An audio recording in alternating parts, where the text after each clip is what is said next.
Hi guys, today we will talk about how to fix or how to solve the problem of verify a phone number on Messenger app.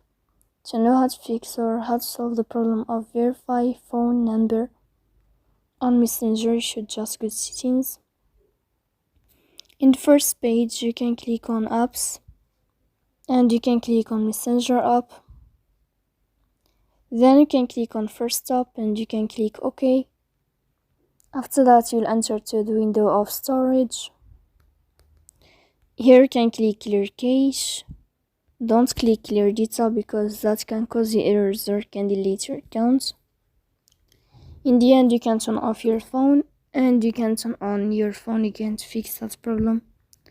So please don't forget to support us by like and subscribe. See you next time in another video and thank you for your attention.